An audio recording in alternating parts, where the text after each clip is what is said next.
गरीब के आंख का आंसू कुछ समय तक आंसू रहता है, लेकिन वही आंसू फिर तेजाब बन जाता है, जो इतिहास के पन्ने को चीर कर धरती पर अपना व्यक्तित्व बनाता है। यह समझ लीजिए कि गरीब के आंख में जब तक आंसू है, आंसू है, लेकिन जब आंसू सूख जाते हैं तो उसकी आंखें अंगार हो जाती हैं। और इतिहास ने ये बताया है कि जब गरीबों की आंखें अंगार होती हैं तो सोने के महल पिघल करके पनालों में बहते हैं।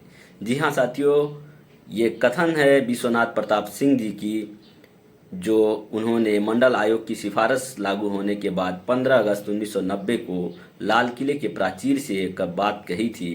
तो साथियों, आइए जानते हैं कौन है वीपी सिंह और उन्होंने मंडल कमीशन की सिफारिश लागू करके कौन सा कार्य किया था। साथियों, विश्वनाथ प्रताप सिंह यानी वीपी सिंह का जन्म जो है 25 जून 1931 को उत्तर प्रदेश के इलाहाबाद में एक राजपूत परिवार में हुआ था। इन्होंने इलाहाबाद और पूना विश्वविद्यालय में अध्ययन किया था और ये 1947 से 48 में जो है उदय प्रताप कॉलेज वाराणसी के विद्यार्थी यूनियन के अध्यक्ष रहे थे। साथियों, 1957 में इन्होंने भूदान आंदोलन में सक्रिय भूमिका निभाई थी और अपने जमीनों को भी इन्होंने दान में दे दी थी, जिसकी वजह से इनके घर वाले नाराज हो गए थे। अपने विद्यार्थी जीवन से ही ये राजनीति में दिलचस्पी दिखाने लगे थे और इनका राजनीतिक जीवन जो है कांग्रेस पार्टी से शुरू हुआ था।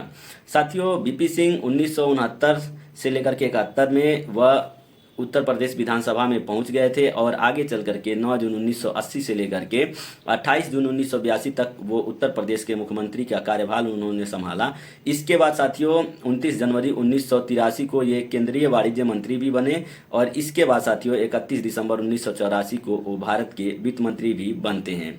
इसके मंत्री के रूप में इन्होंने कर चोरी और भ्रष्टाचार के खिलाफ कई कठोर कदम उठाए। बाद में वे रक्षा मंत्री भी बनाए गए और बोफोर्स घोटाले के मुद्दे पर कांग्रेस से मतभेद होने के बाद उन्होंने पार्टी को छोड़ दी और विपक्षी दलों को साथ लेकर के जनता दल का गठन इन्होंने कर दिया। 1989 के लोकसभा चुनाव में जनता दल के नेतृत्व में राष्ट्रीय मोर्चा की सरकार बनी और 2 दिसंबर 1989 को वीपी सिंह भारत के 8वें प्रधानमंत्री बने। प्रधानमंत्री के रूप में उनका सबसे ऐतिहासिक और दूरगामी जो निर्णय था साथियों, वो था मंडल आयोग की सिफारिशों को लागू करना। 7 अगस्त 1990 को उन्होंने केंद्र सरकार की नौकरियों में ओबीसी वर्ग के लिए 27% आरक्षण की घोषणा की और इस निर्णय ने भारतीय राजनीति और समाज पर गहरा प्रभाव डाला तथा सामाजिक न्याय की दिशा में एक महत्वपूर्ण कदम माना गया। कि इनका कार्यकाल राजनीतिक अस्थिरता बनी रही और 10 नवंबर 1990 को उनकी सरकार गिर गई। इसके बावजूद भी वीपी सिंह को सामाजिक न्याय और मजबूत समर्थक तथा मंडल आयोग को लागू करने वाले प्रधानमंत्री के रूप में याद किया जाता है। उनका निधन साथियों 27 नवंबर 2008 को नई दिल्ली में हो गया था। तो आइए थोड़ा सा जानते हैं मंडल आयोग की कुछ प्रमुख सिफारिशों के बारे में। साथियों, मंडल आयोग 1979 को गठन हुआ, जो कि प्रधानमंत्री उस समय मोरारजी देसाई की सरकार थी और आयोग के अध्यक्ष जो थे वो बिंदेश्वरी प्रसाद मंडल, जिनको बीपी मंडल के नाम से जाना जाता है, ये थे। तो इनकी जो प्रमुख सिफारिशें थी वो सिफारिशें क्या थी। पहला जो सिफारिश था वो था कि अन्य पिछड़ा वर्ग यानी जो ओबीसी है इसको आरक्षण 27% आरक्षण जो है केंद्र सरकार की नौकरियों में दिया जाए। साथ ही साथ साथियों एससी एसटी का तो 22.5% आरक्षण जो है पहले था ही और ओबीसी को 27% आरक्षण कुल जोड़ करके जो है आरक्षण अब 49.5% किया जाए और सामाजिक तथा शैक्षणिक और आर्थिक रूप से पिछड़ी जातियों की पहचान करके उन्हें ओबीसी की श्रेणी में जो है शामिल किया जाए।